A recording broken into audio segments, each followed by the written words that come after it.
अध्याय 20 भगत सिंह, सूर्य सेन और क्रांतिकारी आतंकवादी। प्रथम विश्व युद्ध के दौरान क्रांतिकारी आंदोलनकारियों को बुरी तरह कुचल दिया गया।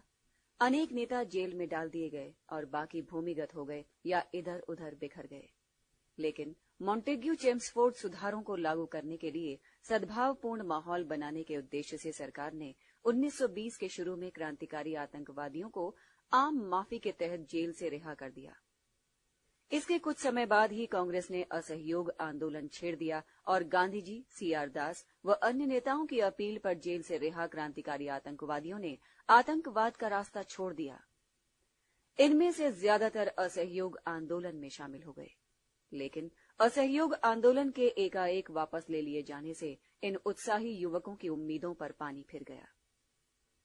जन आंदोलन की आंधी में उत्साहित होकर जिन युवकों ने पढ़ाई लिखाई, कुछ ने तो घर बार भी छोड़ दी थी, वे अब महसूस कर रहे थे कि उनके साथ विश्वासघात हुआ है। उनमें से बहुतों ने राष्ट्रीय नेतृत्व की रणनीति पर प्रश्न चिन्ह लगाना शुरू कर दिया। अहिंसक आंदोलन की विचारधारा से उनका विश्वास उठने लगा और किसी विकल्प की तलाश होने लगी। स्वराजियों के संसदीय संघर्ष और इनके विरोधी नो चेंजर्स गांधीवादी रणनीति में किसी तरह के परिवर्तन के विरोधी के रचनात्मक कार्य भी इन युवकों को आकृष्ट नहीं कर सके। इनमें से अधिसंख्य ने अब मान लिया था कि सिर्फ हिंसात्मक तरीकों से ही आजादी हासिल की जा सकती है।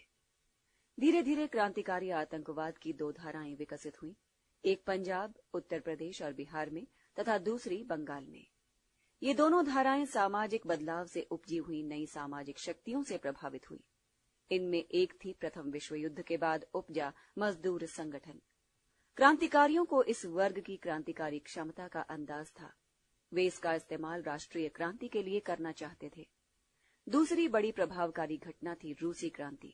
भारत के युवा क्रांतिकारियों के लिए ये घटना बहुत प्रेरणादायक थी और वे नए समाजवादी रूस तथा उसके सत्तारूढ़ दल बोल्शेविक पार्टी से मदद लेने के इच्छुक थे। तीसरी प्रभावकारी घटना थी नए साम्यवादी समूहों का उभरना, जो मार्क्सवाद, समाजवाद और सर्वहारा के सिद्धांत का प्रचार कर रहे थे। उत्तर भारत के क्रांतिकारी। सबसे पहले भारत के क्रांतिकारी संगठित होना शुरू हुए। इसके नेता थे पुराने क्रांतिकारी रामप्रसाद बिस्मिल, योगेश चटर्जी और शचीन्द्रनाथ सान्याल। शचीन्द्रनाथ सान्याल की किताब बंदी जीवन तो क्रांतिकारी आंदोलन के लिए पाठ्य पुस्तक ही बन गई। इसका अनेक भारतीय भाषाओं में अनुवाद किया गया। अक्टूबर 1924 में इन क्रांतिकारी युवकों का कानपुर में एक सम्मेलन हुआ और हिंदुस्तान रिपब्लिकन एसोसिएशन अथवा सेना का गठन किया गया। इसका उद्देश्य सशस्त्र क्रांति के माध्यम से औपनिवेशिक सत्ता को उखाड़ फेंकना और एक संघीय गणतंत्र संयुक्त राज्य Bharat, United states of India की स्थापना करना था। संघर्ष छेड़ने से पहले बड़े पैमाने पर प्रचार कार्य जरूरी था। नौजवानों को अपने दल में मिलाना और प्रशिक्षित करना था और हथियार जुटाना था। इसके लिए पैसे की जरूरत थी। हिंदुस्तान रिपब्लिकन आर्मी HRA ने पैसा इकट्ठा करने के उद्देश्य से पहली बड़ी कार्रवाई की काकोरी में। सरकारी खजाना लूटने की ये घटना काकोरी कांड के नाम से मशहूर है। 9 अगस्त 1925 को 10 व्यक्तियों ने लखनऊ के पास एक गांव काकोरी में 8 डाउन ट्रेन को रोक लिया और रेल विभाग का खजाना लूट लिया। सरकार इस घटना पर बहुत कुपित हुई। भारी संख्या में युवकों को गिरफ्तार किया गया और उन पर मुकदमा चलाया गया और अशफाकुल्ला खां, रामप्रसाद बिस्मिल, रोशन सिंह और राजेंद्र लाहिड़ी को फांसी दे दी गई। 4 को आजीवन कारावास की सजा देकर अंडमान भेज दिया गया और 17 अन्य लोगों की लंबी सजाएं सुनाई गई। चंद्रशेखर आजाद फरार हो गए। उत्तर भारत के क्रांतिकारियों के लिए काकोरी कांड एक बड़ा आघात जरूर था, पर ऐसा नहीं जो क्रांतिकारी आंदोलन के लिए मौत साबित हो। उल्टे क्रांतिकारी संघर्ष के लिए और भी युवा तैयार हो गए। उत्तर प्रदेश में विजय कुमार सिन्हा, शिव वर्मा और जयदेव कपूर तथा पंजाब में भगत सिंह, भगवती चरण वोहरा और सुखदेव ने चंद्रशेखर आजाद के नेतृत्व में HRA को फिर से संगठित करने का काम शुरू किया। साथ ही ये युवा समाजवादी विचारधारा के प्रभाव में आते जा रहे थे। आगे चलकर 9 और 10 सितंबर 1928 को फिरोजशाह कोटला मैदान में उत्तर भारत के युवा क्रांतिकारियों की एक बैठक हुई।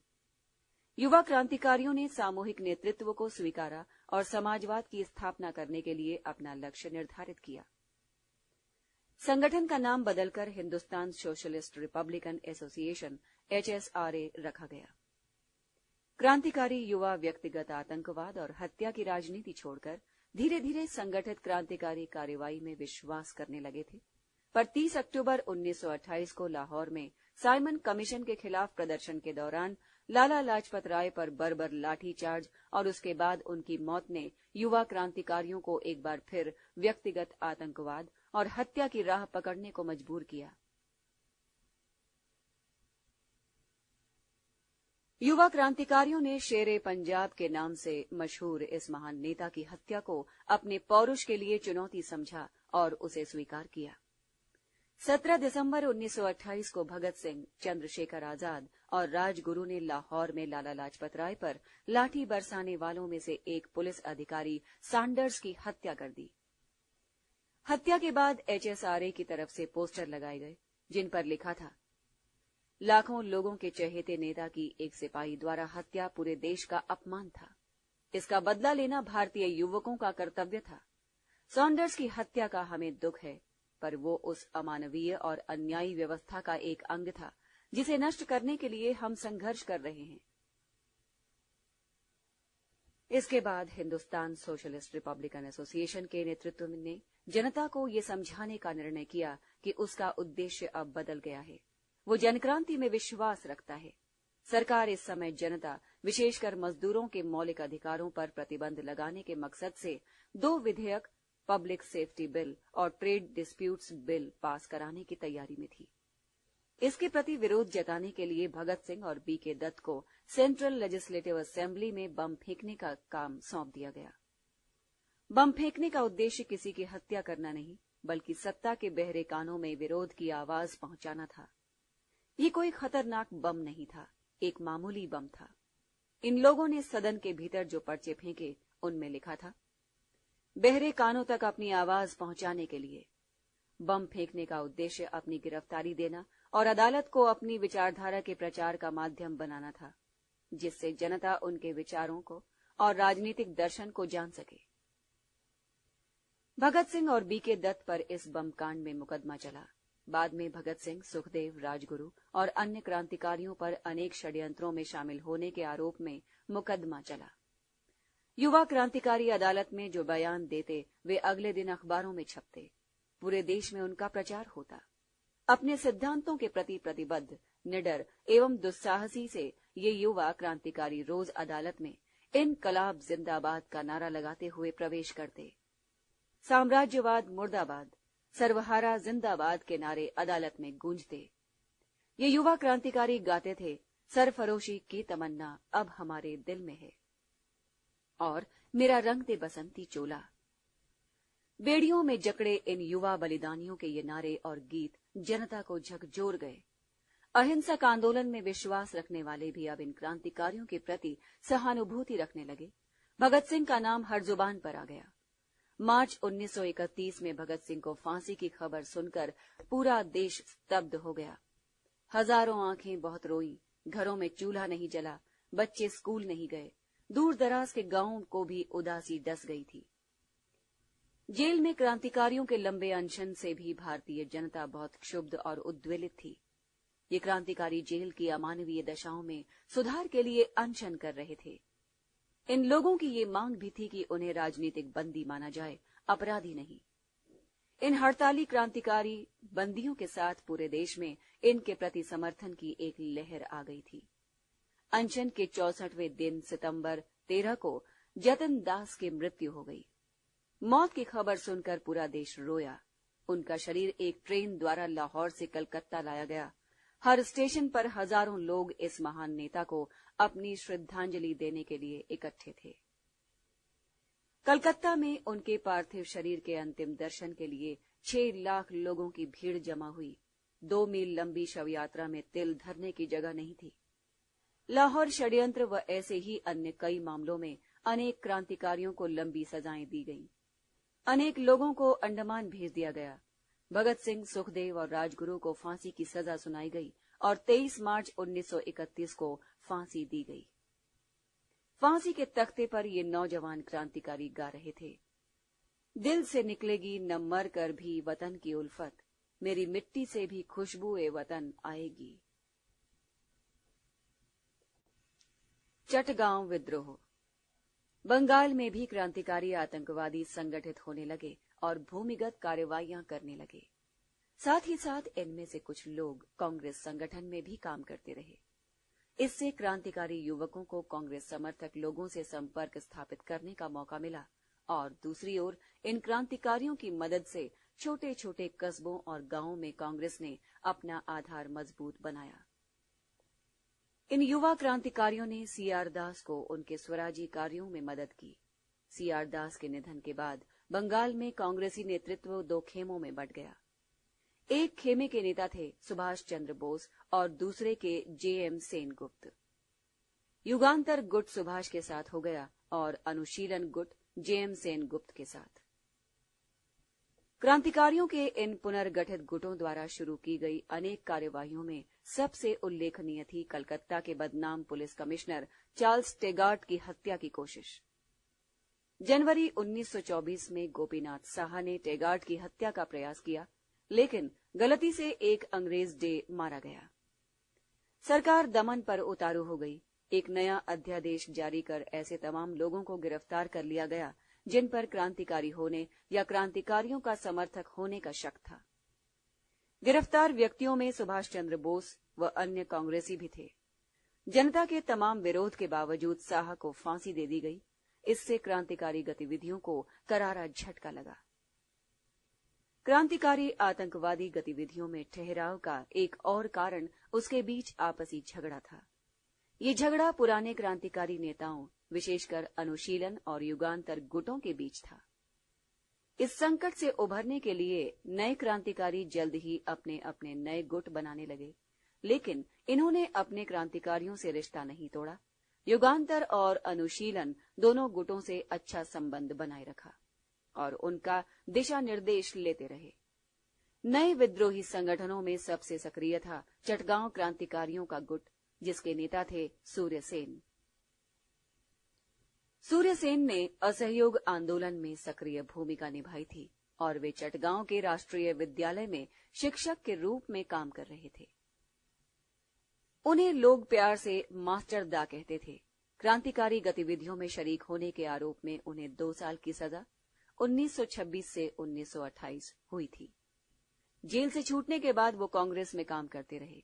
चटगांव में सूर्यसेन और उनके गुट ने कांग्रेस के काम में मदद काफी की। 1929 में सूर्यसेन चटगांव जिला कांग्रेस कमेटी के सचिव थे और उनके 5 अन्य सहयोगी इसके सदस्य थे। सूर्यसेन मृदुभाषी, शांत स्वभाव के और लगनशील व्यक्ति थे। उनमें संगठन की अद्भुत क्षमता थी। वे अदम्य साहस रखने वाले तथा बहुत ही सहृदय व्यक्ति थे। सूर्यसेन के ही शब्दों में सहृदयता क्रांतिकारी का विशेष गुण है। उन्हें कविता से बहुत लगाव था। रविन्द्रनाथ ठाकुर और काजी नजरुल इस्लाम के वे बहुत बड़े प्रशंसक थे। सूर्यसेन ने जल्द ही ढेर सारे युवा क्रांतिकारियों को अपना समर्थक बना लिया। इसमें अनंत सिंह, गणेश घोष और लोकीनाथ बाउल भी थे। इन क्रांतिकारी युवकों ने जनता को ये जताने के लिए कि सशस्त्र विद्रोह से अंग्रेजी साम्राज्यवाद को उखाड़ फेंका जा सकता है, छोटे पैमाने पर एक विद्रोही कार्रवाई की योजना बनाई। इस प्रस्तावित कार्रवाई में चटगांव के 2 शस्त्रागारों पर कब्जा कर हथियारों को लूटना, जिससे कि युवा क्रांतिकारियों को हथियार बंद किया जा सके, नगर की टेलीफोन और टेलीग्राफ संचार व्यवस्था को नष्ट करना और चटगांव और शेष बंगाल के बीच रेल संपर्क को भंग करना शामिल था। बड़े ही गुप्त और नियोजित ढंग से ये योजना बनाई गई थी। छोटी से छोटी बातों पर भी खूब विचार विमर्श किया गया था। नए युवा क्रांतिकारियों के चयन और प्रशिक्षण में पूरी चौकसी बरती गई थी। 18 अप्रैल 1930 को रात के 10 बजे इस योजना पर अमल होना था। गणेश घोष के नेतृत्व में 6 क्रांतिकारियों ने पुलिस शस्त्रागार पर कब्जा कर लिया। ये लोग नारा लगा रहे थे, इनकलाब जिंदाबाद, साम्राज्यवाद मुर्दाबाद और गांधी का राज कायम हो गया। दूसरी ओर लोकीनाथ बाउल के नेतृत्व में 10 युवा क्रांतिकारियों ने सैनिक शस्त्रागार पर कब्जा कर लिया। हथियार तो मिल गए, पर ये लोग गोला बारूद पाने में असफल रहे। पता ही नहीं लगा सके कि वो कहां रखा है। ये क्रांतिकारियों की योजना के लिए बहुत बड़ा झटका था। उनकी योजना पर पानी फिर गया। हाँ, टेलीफोन और टेलीग्राफ संचार व्यवस्था भंग करने और रेल यातायात अवरुद्ध करने में इन्हें जरूर सफलता मिल गई थी। ये कार्रवाई इंडियन रिपब्लिकन आर्मी चटगांव शाखा के नाम तले की गई थी और इसमें 66 क्रांतिकारी शामिल थे। सभी क्रांतिकारी पुलिस शस्त्रागार के बाहर इकट्ठे हुए। सूर्यसेन खादी के सफेद धोती और कोट पहने थे, सिर पर गांधी टोपी थी। क्रांतिकारी युवकों ने उन्हें सैनिक सलामी दी। वंदे मातरम और इनकलाब जिंदाबाद के नारों के बीच सूर्यसेन ने तिरंगा फहराया और एक काम चलाऊ क्रांतिकारी सरकार के गठन की घोषणा की। चटगांव में सेना किसी भी क्षण दाखिल हो सकती थी। ये मुट्ठी भर युवा क्रांतिकारी सेना से लोहा नहीं ले सकते थे, इसलिए सवेरा होने से पहले ही इन लोगों ने चटगांव शहर छोड़ दिया और सुरक्षित स्थान की तलाश में चटगांव की पहाड़ियों की ओर चल पड़े। 22 अप्रैल की दोपहर को जलालाबाद की पहाड़ियों में सेना के कई हजार जवानों ने इन्हें घेर लिया। क्रांतिकारियों और सेना के बीच जमकर संघर्ष हुआ। युवा क्रांतिकारी मौत से जूझते हुए संघर्ष करते रहे। अंग्रेजी फौज के 80 सैनिक और 12 युवा क्रांतिकारी मारे गए। सूर्यसेन और कई अन्य बगल के गांवों में छिपने में सफल रहे। इन जगहों से वे यदाकदा सरकारी कर्मचारियों और सरकारी संपत्ति पर हमला करते। सरकार के बेइंतहा जुल्म के बावजूद गांव वालों ने, जिनमें ज्यादातर मुसलमान थे, क्रांतिकारियों को शरण दी। 3 साल तक क्रांतिकारी इन्हीं गांव में रहे। 16 फरवरी 1933 को सूर्यसेन गिरफ्तार कर लिए गए। मुकदमा चला और 12 जनवरी 1934 को उन्हें फांसी पर लटका दिया गया। उनके तमाम सहयोगी क्रांतिकारी भी पकड़े गए और उन्हें लंबी सजाएं दी। चटगांव कांड ने बंगाल की जनता को बहुत कुरेदा। एक सरकारी प्रकाशन के मुताबिक इस घटना से क्रांतिकारी सोच वाले युवकों का उत्साह बहुत बढ़ा और भारी संख्या में युवक आतंकवादी गुटों में शामिल होने लगे। 1930 में क्रांतिकारी गतिविधियों ने फिर जोर पकड़ा और ये क्रम 1932 तक चलता रहा। बलिदानी युवकों की संख्या बढ़ती गई। ऐसे तमाम संघर्ष हुए जिनमें युवकों ने जान की बाजी लगा दी। ये जानते हुए भी कि अंजाम मौत है, क्रांतिकारी युवा संघर्ष करते रहे। केवल मिदनापुर जिले में ही 3 अंग्रेज मजिस्ट्रेट मारे गए, 2 गवर्नरों की हत्या के प्रयास किए गए और 2 पुलिस महानिरीक्षक मारे गए। इन तीनों वर्षों के दौरान 22 अधिकारी व 20 गैर अधिकारी व्यक्ति मारे गए। शस्त्रागारों की लूट से सरकार पहले तो घबराई, डरी और उसके बाद बर्बर दमन पर उतर आई। सरकार ने 20 दमनकारी कानून जारी किए और राष्ट्रवादियों को कुचलने के लिए पुलिस को हरी झंडी दिखा दी। चटगांव में पुलिस ने कई गांवों को जलाकर भस्म कर दिया और अनेक ग्रामीणों से जुर्माना वसूला गया। कुल मिलाकर सरकार ने इस इलाके में आतंक का राज कायम कर दिया। 1933 में देशद्रोह के आरोप में जवाहरलाल नेहरू को गिरफ्तार किया गया और उन्हें 2 साल की सजा दी गई। जवाहरलाल नेहरू ने कलकत्ता के एक भाषण में साम्राज्यवाद और पुलिस दमन की निंदा की थी और आतंकवाद की भर्त्सना करते हुए भी उन्होंने क्रांतिकारी युवकों के साहस और वीरता की प्रशंसा की थी। बंगाल में नए आतंकवादी आंदोलन की विशेषता इसमें बड़े पैमाने पर युवतियों की भागीदारी थी। सूर्यसेन के नेतृत्व में ये क्रांतिकारी महिलाएं क्रांतिकारियों को शरण देने, संदेश पहुंचाने और हथियारों की रक्षा करने का काम करती थी। बंगाल में नए आतंकवादी आंदोलन की विशेषता इसमें बड़े पैमाने पर युवतियों की भागीदारी थी। सूर्यसेन के नेतृत्व में ये क्रांतिकारी महिलाएं क्रांतिकारियों को शरण देने, संदेश पहुंचाने और हथियारों की रक्षा करने का काम करती थी। मौका पड़ने पर हाथ में बंदूक लेकर संघर्ष भी करती थी। प्रीतिलता वाडेदार ने पहाड़तली चटगांव में रेलवे इंस्टीट्यूट पर छापा मारा और इसी दौरान मारी गई, जबकि कल्पना दत्त अब जोशी को सूर्यसेन के साथ गिरफ्तार कर लिया गया था। उन्हें आजीवन कारावास की सजा दी गई। दिसंबर 1931 में कोमिल्ला की 2 स्कूली छात्राओं शांति घोष और सुनीति चौधरी ने एक जिला अधिकारी को गोली मारकर उसकी हत्या कर दी। फरवरी 1932 में बीना दास ने दीक्षांत समारोह में उपाधि ग्रहण करने के समय बहुत नजदीक से गवर्नर पर गोली चलाई। पुराने क्रांतिकारी आतंकवादियों तथा भगत सिंह व उनके सहयोगियों की तुलना में चटगांव विद्रोह कहीं ज्यादा प्रभावकारी था। व्यक्तिगत बहादुरी दिखाने या व्यक्तिगत हत्या का रास्ता अख्तियार करने के बजाय ये औपनिवेशिक सत्ता के महत्वपूर्ण अंगों पर संगठित हमला था। लेकिन अब भी उद्देश्य महज युवकों को उकसाना, उनके समक्ष एक उदाहरण रखना और नौकरशाही का मनोबल गिराना था। जलालाबाद संघर्ष के बाद ये क्रांतिकारी गांव में रहने लगे, पर अपने संघर्ष को छापामार लड़ाई का रूप देने में कामयाब नहीं हुए। ये फिर छोटी मोटी आतंकवादी कार्रवाइयों में लग गए। जैसा कि कल्पना जोशी यानी दत्त ने कहा है, चटगांव विद्रोह के बाद जब सरकारी सेवाएं चटगांव पर फिर से नियंत्रण स्थापित करने आएंगी तो क्रांतिकारी उनसे लड़ते हुए शहीद हो जाएंगे। ये युवा पीढ़ी के सामने एक आदर्श होगा जिसका वो अनुकरण करेगी। 1920 से 30 के बंगाल के अनेक क्रांतिकारियों की हिंदू धर्म परायणता अब कम होने लगी थी। अब वे धर्म के नाम पर शपथ नहीं लेते थे। अनेक संगठन मुसलमानों को भी अपने भीतर शामिल करने लगे थे। चटगांव IRA में अनेक मुसलमान थे, जैसे सत्तार, मीर अहमद, फकीर अहमद मियां, तोनो मियां। चटगांव के आसपास के गांवों के मुसलमान इस संगठन को पूरा समर्थन देते थे, लेकिन इसके बावजूद ये संगठन सामाजिक रूढ़िवादी तत्वों से पूरी तरह मुक्त नहीं थे। ये व्यापक सामाजिक आर्थिक लक्ष्य निर्धारित करने में भी विफल रहे। स्वराज पार्टी से आए क्रांतिकारी आतंकवादियों ने तो जमींदारों के खिलाफ मुसलमान खेतीहर मजदूरों के संघर्ष का समर्थन भी नहीं किया। क्रांतिकारी दर्शन का प्रतिपादन। भगत सिंह और उनके क्रांतिकारी साथियों ने पहली बार क्रांतिकारियों के समक्ष एक क्रांतिकारी दर्शन रखा। उन्हें बताया कि क्रांति का लक्ष्य क्या होना चाहिए। वैसे भी HRA के भीतर अरसे से इन मुद्दों पर पुनर्विचार चल रहा था। 1925 में इसके घोषणा पत्र में कहा गया था कि HRA का उद्देश्य उन तमाम व्यवस्थाओं का उन्मूलन करना है जिनके तहत एक व्यक्ति दूसरे का शोषण करता है। अक्टूबर 1924 में इसकी संस्थापक परिषद ने जनता को सामाजिक क्रांतिकारी और साम्यवादी सिद्धांतों की शिक्षा देने, उनका प्रचार प्रसार करने का निर्णय किया था। क्रांतिकारियों ने रेल, परिवहन के अन्य साधनों तथा इस्पात और जहाज निर्माण जैसे बड़े उद्योगों के राष्ट्रीयकरण का भी प्रस्ताव रखा था। HSRA ने मजदूरों और किसानों का संगठन बनाने तथा संगठित हथियारबंद क्रांति के लिए काम करने का भी निर्णय किया था। जेल की कालकोठरी से रामप्रसाद बिस्मिल ने युवकों के नाम एक संदेश भेजकर उनसे अपील की थी कि वे पिस्तौल और रिवॉल्वर रखने की इच्छा छोड़ दें, क्रांतिकारी षड्यंत्रों में हिस्सा न लें और खुला आंदोलन चलाएं। उन्होंने जनता से हिंदू मुसलमान एकता बनाए रखने की अपील की थी।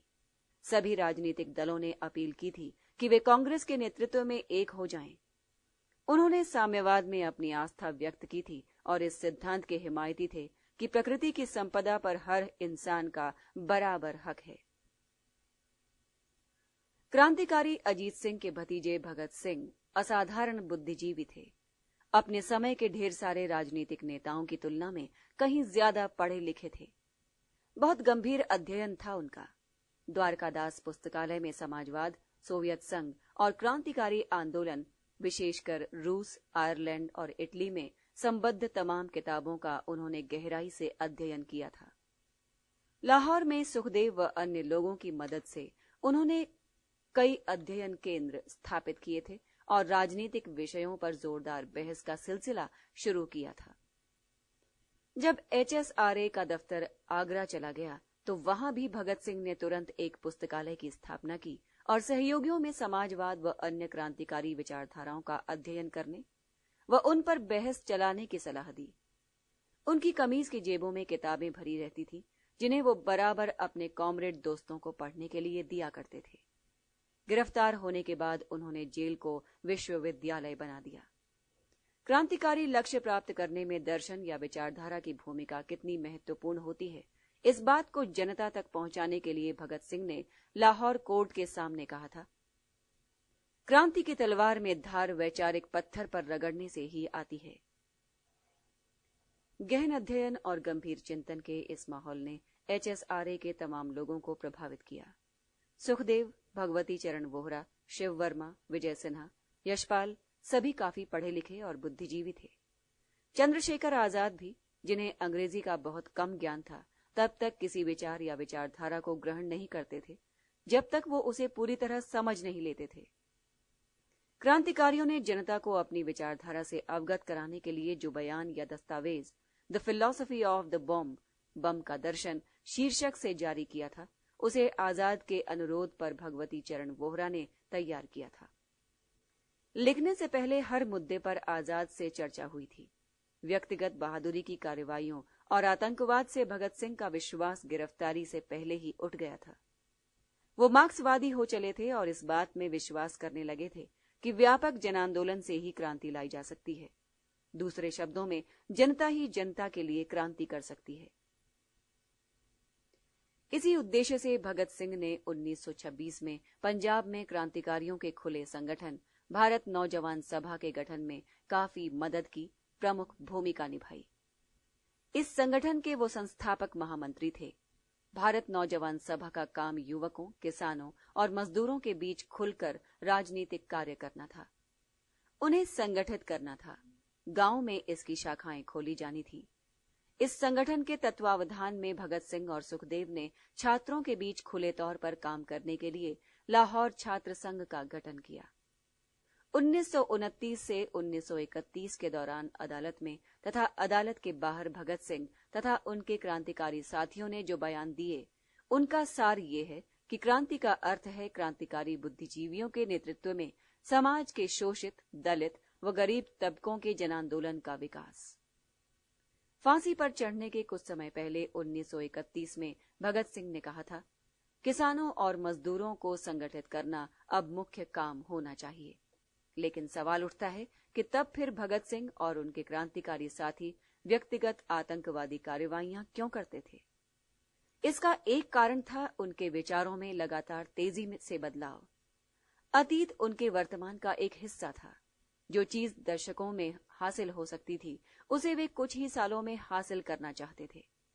इसके अलावा किसी नई विचारधारा का प्रभावी ढंग से जनता के बीच में बैठना आनन फानन में नहीं होता।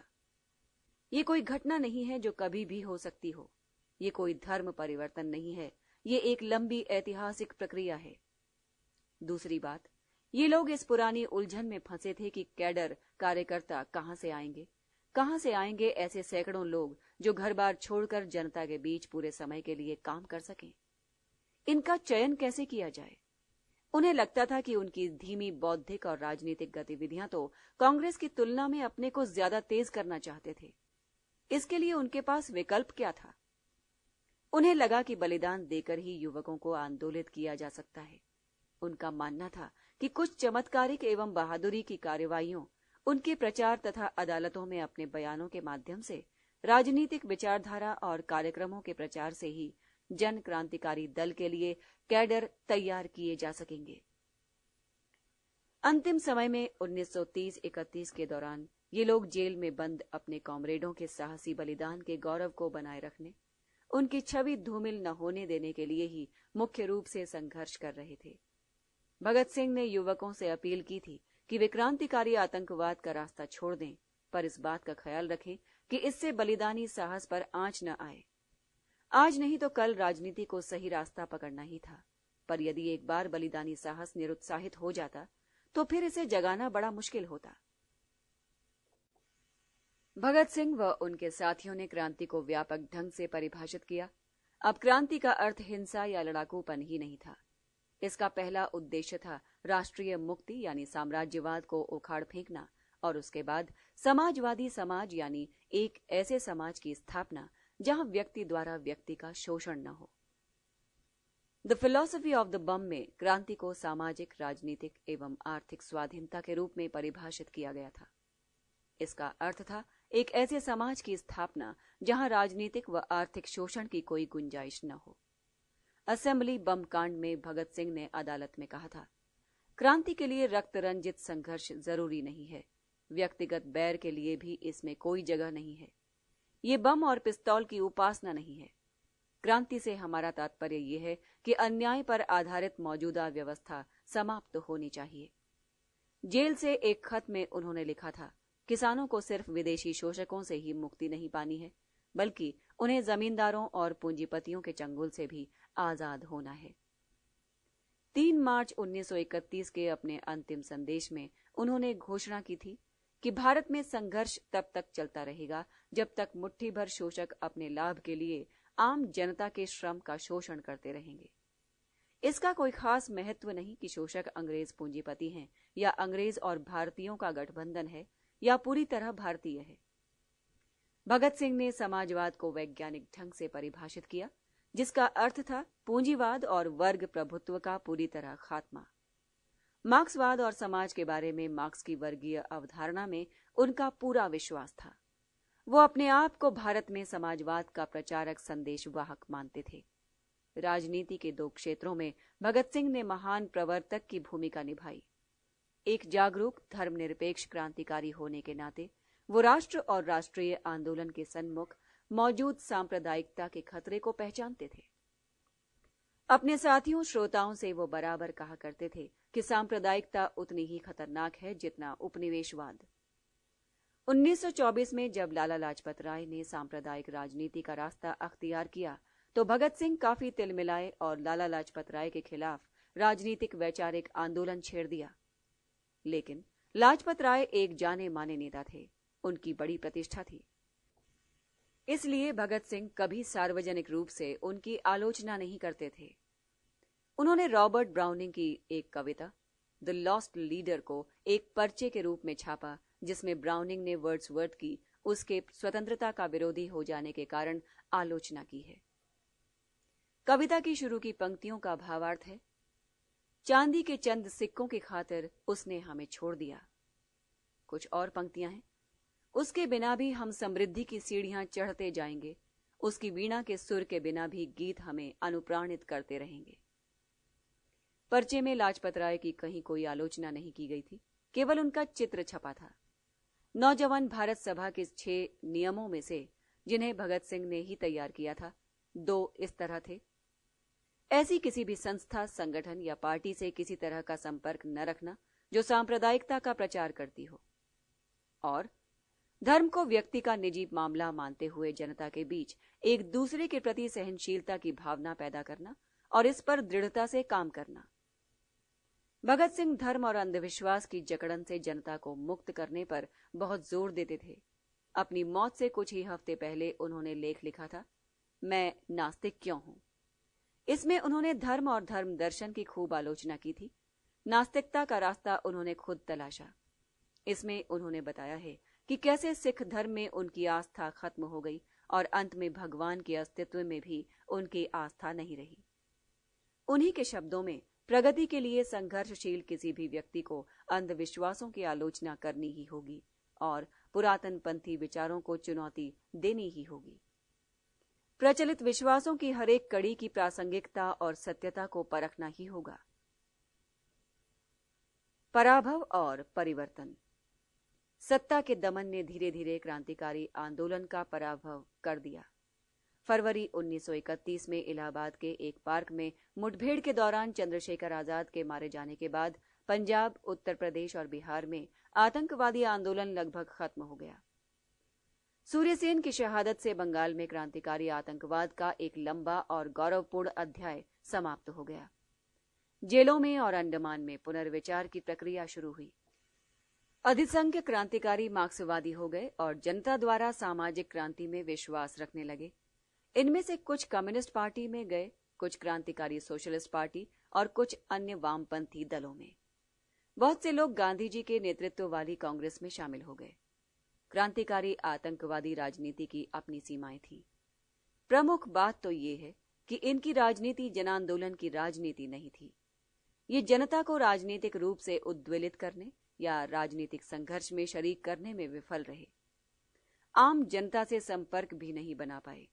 लेकिन इन सब के बावजूद राष्ट्रीय मुक्ति संघर्ष में इनका योगदान अमूल्य है। इनका अनन्य राष्ट्र प्रेम, अदम्य साहस, अटूट प्रतिबद्धता और गौरवमय बलिदान भारतीय जनता के लिए प्रेरणा स्रोत बने। इन्होंने देश में राष्ट्रीय चेतना का संचार किया। उत्तर भारत में समाजवादी विचारधारा के प्रचार प्रसार में इनका योगदान अमूल्य एवं अतुलनीय है। अध्याय 20 भगत सिंह, सूर्यसेन और क्रांतिकारी आतंकवादी समाप्त। अगला अध्याय सुनने के लिए कृपया एक बार क्लिक करें।